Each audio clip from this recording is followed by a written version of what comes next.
Welcome to the Think Fitness Life podcast, where the mind and gym come together to help you live your best life. Hosted by two fitness professionals and your personal trainers, Matt Gluckman and Eric Menchie. And welcome back to the Think Fitness Life podcast. We are introducing some topics that we think would be beneficial to people who are self-reflecting, self-analyzing, and looking forward towards the new year and the new decade. So today's topics are monotony, ankle mobility, and elimination diets. So to open up, we're going to start with talking about monotony. And I think it's a really important topic to discuss because I think it's the number one way people lose the consistency. And obviously it's very anecdotal. That's just my observations from working with clients day in and day out for the past 5 years. But when it comes to your health, move, eat, sleep, manage stress, and then be consistent. And I just find that somewhere along the way, people just create this routine for themselves. They get bored and they drop off and lose that consistency. And New Year's resolutioners, I hope some of you are out there listening. Don't let that be you. What's your take on it, Eric? I think it's a great word because when most people hear it, they think it's bad. They're like, oh, that couldn't be a good thing. I mean, it can be a bad word, but I think it's also a good word too. I mean, you got to look at both ways. So like the definition, I looked it up, is a couple of different ones I found: lack of variety and interest, tedious, repetition, and routine. There's a lot going on in that. Other definitions were tedious and sameness.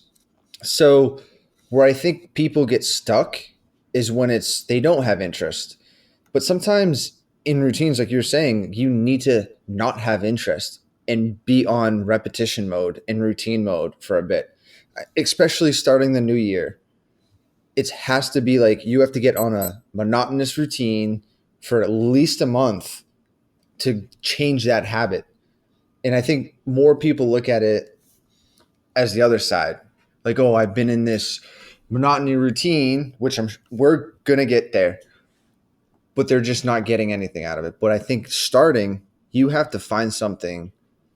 Maybe it doesn't have variety at first, but that's tedious and over and over and over and repeat for 1, 2, 3, 4, 5 weeks. Yeah. I think it's a really good point because I think even in the way I introduced it, it had this sort of negative dogma attached to it, but you're helping unravel the onion, which is that you have to find to find the motivation within to keep up with the monotonous style. And you have to sort of anticipate the boredom because it's going to happen and not everything's going to be super interesting. And it's just kind of like not every day you're going to feel perfectly well rested or perfectly not sore and go into every workout just like perfect. You're going to stick to the course of action of your program based upon all those other pains or soreness, lack of sleep, lack of diet, whatever. Same thing with your routine. You got to stick to it. You got to stick to your guns. You got to always remember your why. And I think that's also why people drop off is they just get bored. They lose the enjoyment out of it and they forgot the why. Why are they doing this? Well, to take care of my health, so that I feel better, so that I look good, so that I can, spend more days with my family, spend more days with my kids, be able to sit on the floor and play with my grandkids. So yeah, I like how you're helping me even kind of explain it better. Just you have to enjoy monotony. Right. At times and you could say people are in this pattern of monotonous television watching every night. I'm sure it's happening right now as we're speaking. Somewhere, someone is just sitting down watching endless amounts of TV, which, okay. But if you flip that, take that monotonous time that you have and put it towards something that is beneficial for you. And I think most people are going to have a bad connotation of this word. They're going to look at this word and be like, oh, that's negative. That's something I shouldn't be doing. I tell people, Yeah. let's flip that. Take in the definition, lack of variety and interest. I take away interest. You might not have an interest in health, nutrition, exercise, or whatever, but deep down, everyone knows that it's good for you and you need to do it for longevity and overall wellness. And then the second part of it is tedious repetition and routine. And that's where you're always talking to me about like success and doing things over and over again breeds success. And I think people need to understand that part of it. Like that's what successful people do. Tedious repetition over and over again, consistently. Yeah, they're not doing anything crazy or fancy. They're just doing the basics and in a consistent way so that they can improve on it. They're investing themselves wholly. I will play devil's advocate on that TV note though, because I do think some people, and myself included sometimes, I just like throw on like It's Always Sunny in Philadelphia is such like an Great show. offensive show, great show, absolutely hilarious. But it's one of those shows I just put on and unwind. And in like 20 minutes, I can't tell you what happened during the episode, but I am just tired and I'm not thinking about everything that I was thinking about during the day. So I do think it has the TV part. I didn't want you to vilify the TV, so I'm just playing devil's advocate there. No, I'm fine with it. And I think, see, this is where this word is like good and bad. There's this dichotomy here because, yeah, that's fine. To me, that's not really monotonous unless you're doing it over and over again. But I'm the same way. Like I'll sit down and throw on a funny show, The Office, or half an hour and just like zone out. Especially for me, at the end of the day, I'm sort of burnt out. Like I've been up doing my thing over and over again. It's fine to kind of just have some background noise and do some other things while Friends is on in the background. Yeah, I Yeah. do that one So too. I mean, It's a good one. I shouldn't vilify like TV's a bad thing. I want to more have people recognize when they're stuck in their own In their monotonous habit loop. Totally It could agree. be anything. It could be anything that's not beneficial. That's going to help them get to where they want to be.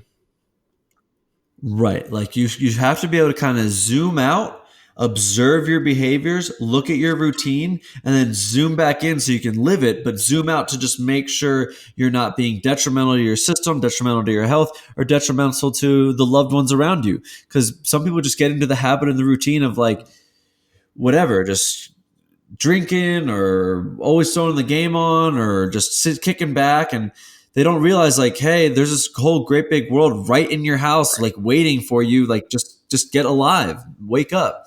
So I think it is important to mention, and I'm totally stealing this from a famous influencer, not on Instagram, but he referred to his advice was that you look at monotony he would refer to it as a blessed monotony, like the fact that it's a gift that he gets to get up again, he gets to brush his teeth again, he gets to go to the gym again, right, or whatever it may be, he gets to walk again, he gets to do it all again, we get to live again. And that person, that influencer, was Gandhi. He'd refer to it as a blessed monotony. And there's something beautiful and kind of mysterious in that you're doing something that you know is good for you.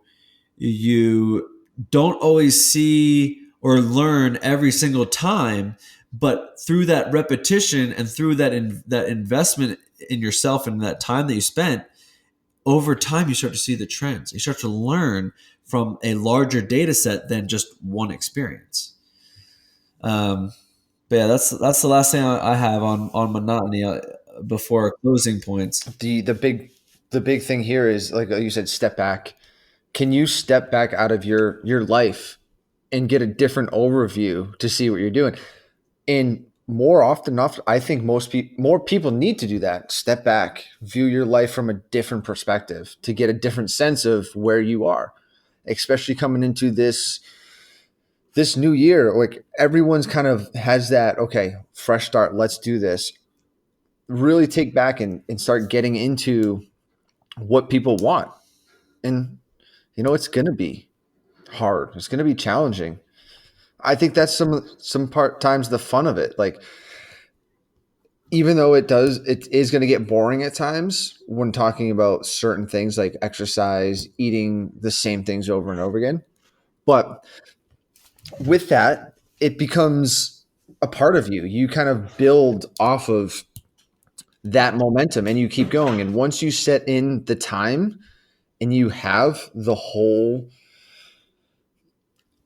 that time to the days to build in, it becomes more habit and routine. And that monotonous doesn't really phase you. So then you kind of work out of this monotonous phase of like, this is dull and boring. And you kind of come into like, okay, this is now my new habit. This is my life. This is who I am. And that's going to provide that change. And then once you want to change from there, you keep changing. Beautiful. Well, we're always going to come back and have some closing points, but let's move on to ankle mobility, the first topic in our fitness realm. And I love this topic because I think it's so important to start with, because let's just start from the ground up. Let's start with your point to which most of the population is transporting themselves from their house to their car, from their car to their work, when they're working out. And I think there's a little bit to unfold there in terms of common incorrect movement patterns and sort of like a general advice from two trainers who are working with clients every day. So I defer to you because you're a freaking mad scientist. Why don't you want to go ahead and kind of go off on a definition about some ankle mobility? You want to nerd out? Yeah. So, yeah, you can do it. We can do it. And I like how we're starting in the floor up. I think that's kind of important. Now, not to say that everyone has to start. There's multiple ways to start. You can start, head down, but that's a more challenging place to start. So let's break it down by mechanics first, going through joints, and then we can get into the neurological side later on in our journey. So when we're looking at the ankle, there's multiple things we're looking at. Because I mean, this joint moves side to side, front and back. It kind of propels us off the floor, off the ground. And as you mentioned, we're walking every single day. And when we start to lose that ankle mobility, it's not something that we're going to feel right away. It's more feeling in certain Like movement squat, patterns. deadlift. So, yeah, or if not even the deadlift. even the basic like a toe touch, if loss in some ankle mobility can limit certain movements. So people can kind of get a gist. They don't have to be doing crazy movements, but in our realm, yes, you're going to see like squat patterns be affected. But wait, what do you mean about a toe touch? So explain that for a second. So if I'm just standing and I go down and touch my toes and I have bad ankle mobility, that can you might be able to see that. Possibly, yes. So if you're standing, we'll think of the muscles that surround the ankle. So you have the calf, the gastrocs. It's a big player in the back of the leg that comes underneath with the Achilles tendon. And then in front, you have the anterior tibs, the peroneals. All those go down and connect onto the foot. And it controls that calcaneus, which is basically our rudder. If those muscles get tight, folks, that's the heel bone. Yeah. Yes, heel bone. Thank you. Connected to the... No, I'm just kidding. Oh, man, we can go up the chain. So when those muscles get tight and influence the ankle, and the ankle maybe can't rock forward and back enough, then you try to bend over and touch your toes, most people feel hamstring tightness because of the calves. They're tight. They can influence and have a different pull. On the joint. On the joint. So when looking at toe touches, when people bend over, what I like to look for now is keeping the tib and fib lined up with the ankle, and if you see them bend forward and their leg kind of sway back, it's kind of an indication that something else might be going It's on. tight, pulling in Yeah. the back. Yeah. So then I lock them into more of a neutral state where their ankle really can't move and they're not getting that same range of motion. Okay. Okay. Yeah, I get Um, it. it could be tight or it could be excessive ankle range of motion that's helping them get that false sense of range of motion. Not Right. that it's right or wrong. I'm just looking at that saying, okay, because they moved that way and I saw the ankle move backwards or forwards, this could be a player within this toe touch or a part of it. So someone would just want to foam roll their calves and release their gastroc. Yeah. I mean, the calves are going to play a huge role with the ankle and with the hamstring and hip above. Hmm. So if it's something like that, if you inhibit the calves, you might be able to enhance a toe touch. So Interesting. for most people, it's Is that crazy what to you think. typically see? Is that what you typically see? As of lately now, with tighter hamstrings, I'm seeing a lot of tight calves. And when people are going forward, that bend, they're kind of trying to shift their legs backwards to get forward their system over. So I'm kind Hmm. of seeing that Interesting. in that. So I see. I typically see a much more stable ankle and kind of the inability to use that subtalar joint. And let's back up real quick. Just want to mention the foot and ankle have a total of 26 bones and 33 joints. The ankle itself is comprised of 3 joints that allow for 6 different movement patterns: dorsiflexion, plantar flexion, eversion, inversion, as well as medial and lateral rotation. I just want to mention that real quick because I think it's so important. The foot. That's what I've typically addressed. Is I've seen some tightness in some calves, but typically I get people's shoes off. I get them plantar flexion, dorsiflexion, kind of moving around that foot like as if it's a hand to kind of flex it and just kind of get some movement into all those joints and bones. And typically what I see is, that subtalar joint is on the outside portion of the ankle, so it's going to be closer to that bone that I don't even know the name of that bone, but on the outside of the foot, close to the pinky toe. And I typically see people squat and their knees are either barely able to get to their toes or they're caving in towards their big toe. And yeah, sometimes that is just adductor versus abductor firing. But typically, what I see is breaking up the foot and then doing a simple drill of that subtalar joint to get that knee towards that pinky toe while still maintaining that foot flat on the ground.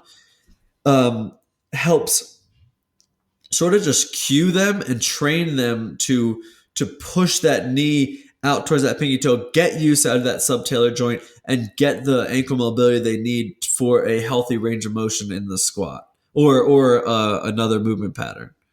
Would you have them do it at that half, like a half kneel standing I on? typically do about a half kneel. So basically, Yeah. how I set it up is anchor a band. The anchor's behind them. They walk away from wherever it's anchored. They wrap the band around their ankle and then they get down on one knee. And I do it like a dynamic style. So they just start with their knee right over their ankle, and now they're leaning forward and pushing their knee over their pinky toe back and forth like 10 times. And um, it's kind of one of those things where like just depends on how bad it looks for each person. Because some people, they don't need anything. Some people have great ankle mobility. Some people you do the calf, you do the foot, you do those drills, and they still have work to do. So yeah, And even for just simple walking, I mean, people need about 10 degrees of dorsiflexion. So that's like bringing your toes up towards your shins. If people start losing that degrees, walking becomes an issue. And then you see certain walking patterns happen. People toe out, people turn their feet out. People walk differently. People walk on their toes. Yeah. So it does play a huge role. And I do like, I mean, there's so many exercises you can do. And what we're doing with the exercises is we're influencing joint position to help facilitate and inhibit certain muscles acting as acting and restricting ankle mobility. Now, obviously, this is going to be aside from any like acute trauma you had or ankle sprains or scar tissues or surgeries. That's a little bit of different scenario. But if we're just talking a regular ankle, we're influencing those muscles so they can downregulate and upregulate so you At the can right times and gain more totally. mobility and more movement of that joint. Totally, because it's just about right. Those muscles aren't firing correctly. So it's like bad timing, or one's just like constantly on, not able to shut off. Um, I And got that's some where you fun. see a lot of shin splints. Like if there's Ooh, tight calves, and yeah, shin splints is a good sign to me that the ankle mobility and stability are kind of off. It's like yeah, a telltale sign says, okay, something needs to be done down in this area or this foot to and influence when they go and run. yeah. It's usually you got too much stability in the ankle and foot because it's just echoing up the chain rather than like a nice mobile foot and taking that Right. impact. I got some fun facts for you about the Fire foot away. specifically. The average person get this walks 110,000 miles in their lifetime. Jeez. Yeah. All right. Last fun fact I got too. Um, so you know how like when you're walking and running, it's controlled falling essentially. When you're running, or excuse me, we'll start with walking. When you're walking, because of that displacement, each foot and ankle takes 1.5 times your body weight. It has to be able to handle that. When you're running, it's 5 times your body weight. Your foot and ankle needs to take 5 times your body weight. You think about that impact over whatever you're running for, maybe 3 minutes or 3 miles. And if you don't have the proper mobility already, you're just adding fitness on top of dysfunction. That's a quote from Gray Cook. I can't own that one, but that's from the It's functional. That's from the when you functional movement book. do great book, great 100% great book. I recommend it to anyone looking for any kind of If you're a nerd and you want to read a textbook, but yeah, I mean, I can't read through the whole thing like front to back, but I read little bits and pieces here.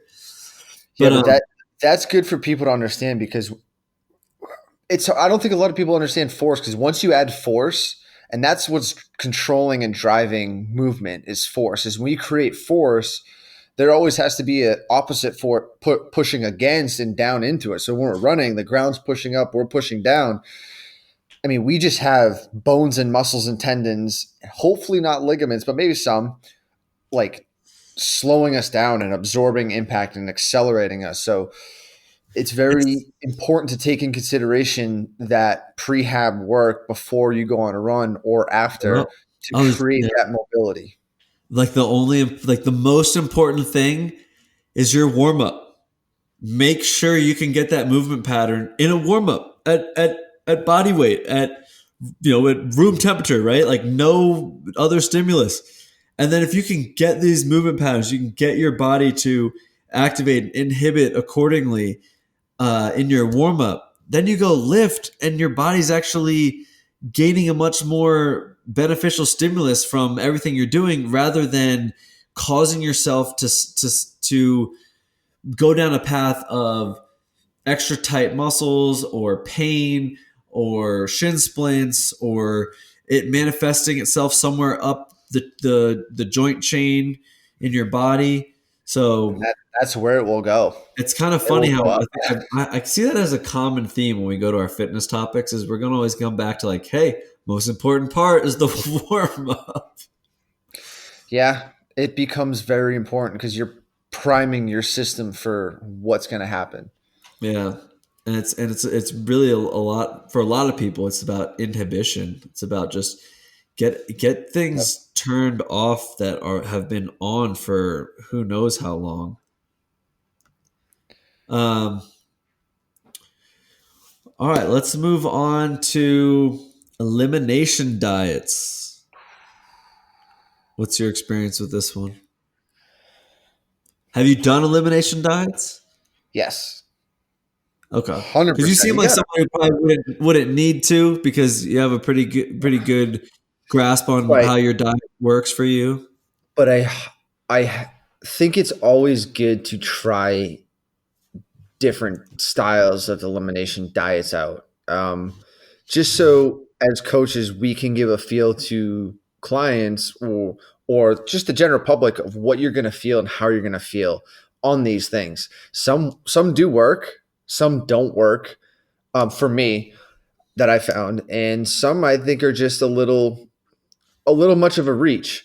I think it all depends on your goals, but essentially, elimination diet, which most diets are on some kind of template or Scaffolding of or like of elimination diet. So they're concepts of it. Or there's we a basic, yeah, like you're cutting out allergens and correct. you reintroduce, right? Totally, like that's the underlying principle, I guess, kind of what you're getting Yeah, at. exactly. So with that is elimination diet is taking something out of your diet for a substantial amount of time, see how you feel, and see what results you're getting. And then over time, if you want, you can reintroduce that, whether it be sugar, dairy, protein, vegetables, lectins, you name it, and how your body reacts to that. And Yeah, most people will find that if you take certain things out and you add them back in, they'll get a different response. So I think they're really good for some people. Other people, it might not be the best depending on what results you want to see.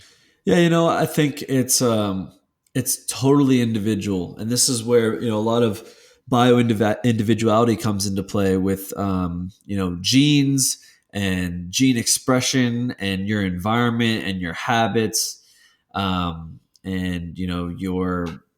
your background, your ethnicity, um, all this stuff.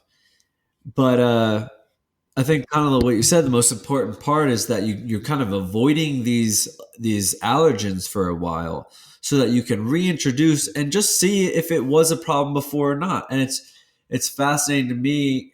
I still remember the first time I did one, how skeptical I was at first. Like I feel like I'll be okay. Like I don't see this really being a big change, but sure, I'll do it. Like it was one of those things where like someone kind of challenged me. I was like, yeah, I can do that. That's fine. That'll be easy.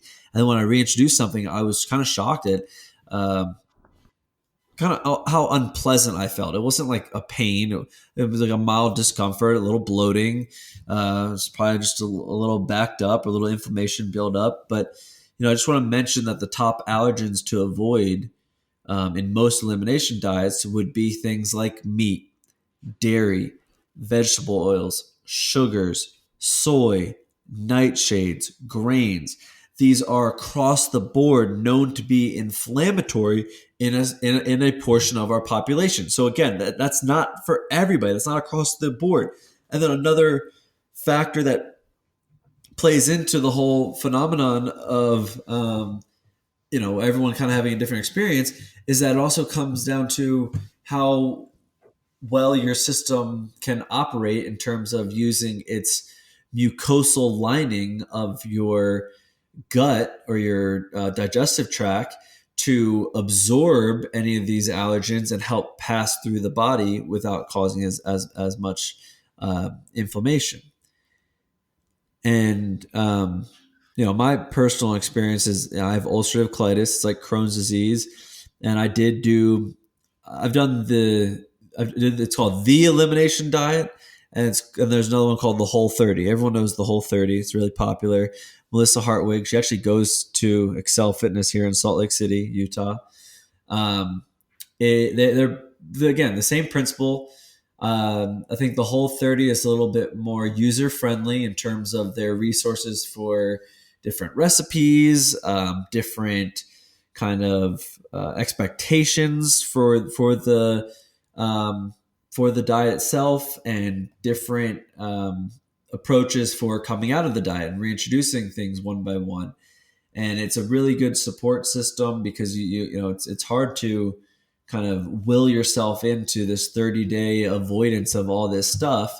And it's a little bit easier to kind of have some real solutions in front of you. So if you're going to start off, look up one of these elimination diets and invest in yourself. Spend the 15-20 bucks, get the book, read it. This podcast is in no way affiliated making money from it. That's not our goal. We're just out here to promote easily applicable things. And that's one thing you can do is read a book on it, educate yourself on it, and it'll be much more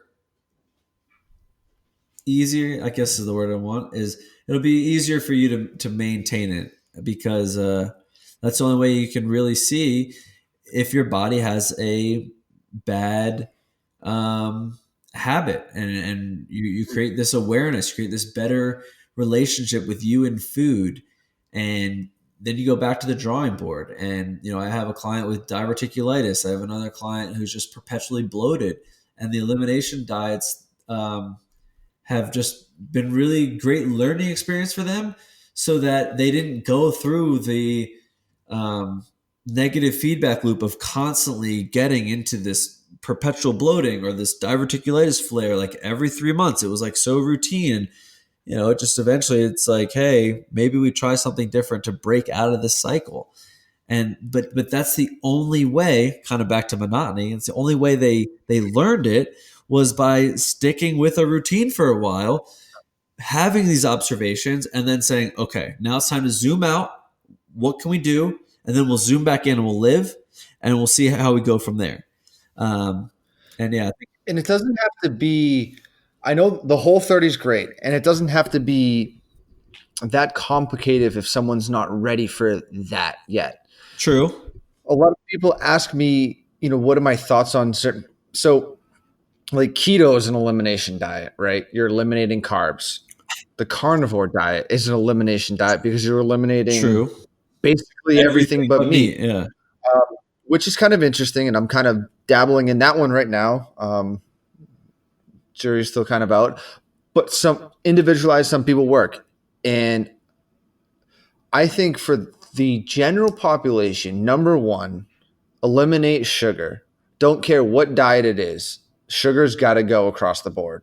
Now, whether people agree with me on that one or not, I don't care, because I think like any processed sugar has to go. You have processed sugar. Diet. I agree. Yep. And excess sugar has to go. And yes, and sugar at the wrong time. So if you're gonna eat fruit, stop eating fruit all year long. I mean, it just blows my mind that people are like, I'm eating healthy. I'm just eating fruit, and they're doing these HIIT workouts and they're just eating fruit at night. And it's like, okay, what's wrong with this picture here? You're only burning sugars in your workout, and you're only eating sugars at night. Which one started first? I don't know. The craving from the body because of the workout, or the diet that then stimulated you to work out that way. And it's just a really bad trap to fall into. And a lot of former NFL athletes, or even just other extreme level athletes, will talk about how they became almost pre-diabetic. And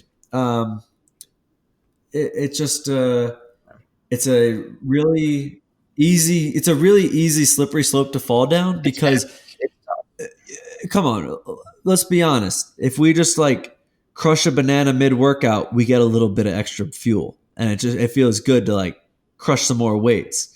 But at the same time, that's not going to be the most beneficial thing towards your longer term goal. That might help you here and now, but that's not going to be the best longer term goal. Right. So I agree with you about eliminating sugars, processed sugars. That's my first one. Yeah. And then when people ask me, and I always ask of what they feel, because every person's a little bit different. And years ago, if you asked me, I would have been like, okay, it's got to be this diet, because they read books and this diet works and that diet works. And yes, it works.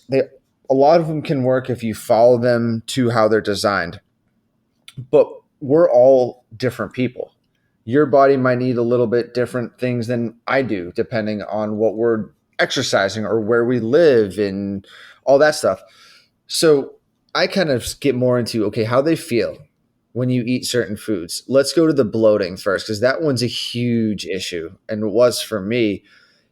And when people tell me that, the first thing I'll kind of gear towards are what you Yeah. mentioned, the lectins in certain grains. That is kind of my next go-to, because then I'll start thinking, okay, what's in your diet? Walk me through it. And if they're eating like black beans or stuff, I had a client today say, "Hey, I've been eating a lot of brown rice," and I asked them, "Okay, how are you feeling?" They were like, "You know, I've been feeling pretty White rice bloated." is better than And then we brown got into rice. the Yeah. whole lectin conversation. Yep. And I advised them. I was like, take out the brown rice and see how you feel. Take it out for 7 days and see how Yeah, you I think that's feel. a really good point. And right there is a start to an elimination diet. He could just take the brown rice out, and after 7 days, he could be, I feel great. I feel awesome. That's a start. That's a good start. And then I say, okay, eat brown rice again. And they come back and say, man, that didn't go well. Okay, we now know that's a brown rice. You can take that out of your daily shopping or daily eating. For Same. me, it's oatmeal, and I would do oatmeal for a while, for many years. And you know, stupid me, like just push past the bloating, like it's good. And then I eliminated that maybe about a month ago now. No issues Oats at are all. No highly GI inflammatory. They're issues at omega all. sixes. Uh, Yeah. so I think there's yeah. So and everyone's different. So if you're some people are dairy, and when they eat it, some certain signs are skin rash or skin dryness, uh, certain things that your body's going to tell you, Yeah. okay, let's take this out. Let's see how I feel. Does that stuff clear up? That's my go-to, because it's always better for me to try to heal. Come back to you, Matt, where the Yep. gut health is basically medicine. If you can heal the gut, you're not putting these steroids on your body. You're these medicines that Yeah. can It's like further affect you're either issues eating something inside. that's going to improve your health or be detrimental to it. But I think that's a really good tip about just pick one, start cutting it out Yeah. for a week, reintroduce it, and just see how you feel. I think a lot of these big diets, the big elimination diets, are Yeah. just cutting everything out because that's how they're most effective across the board for the population. So it's just all individual based. So if you find that you can eat Correct. meat and dairy and vegetables and sugars and soy and nightshades and grains and you're fine, then I doubt it. But you also could, but you could also have a really good I mucosal agree. It's wall and not a really recommended. fast metabolism to not build up the inflammation. And you could also have really amazing white blood cell count.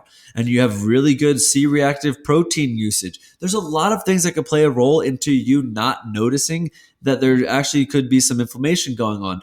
But the fact of the matter is that there could be so many other symptoms that you're currently having that are linked back to food. I mean, if you think about it, we are a closed system, except we have a tube Yep. from our mouth to our butt, and it's on the outside of our body, and it's interacting with all the other things that we are trying to absorb nutrients through. So it's your plug-in to the rest of the nutritional world and the rest of the organisms around you, aside from your skin. Your skin and your digestive tract are actually very similar. They're both, well, your digestive tract's one cell layer thick. I believe your skin is about three. But yeah, so these are how things are coming into our system, and you just got to be. Um, I don't want to make any recommendations. I don't want to harp on anything. I'm going off on rants here. All good. The whole point of the elimination diets in, call it, mainstream media, is they will help you to lose weight because you are taking away something in your diet. You are taking something away, which means you are in more of a caloric deficit, which works in weight loss. And that's how these work. And that is fine.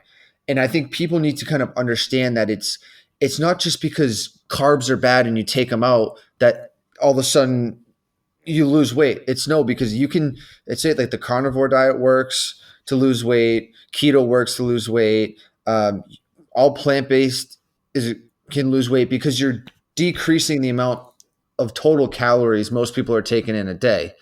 Which, if that works for you, that works 100%. And I think that's a good place to start for a lot of people because they're not needing those extra carbs. Most most people,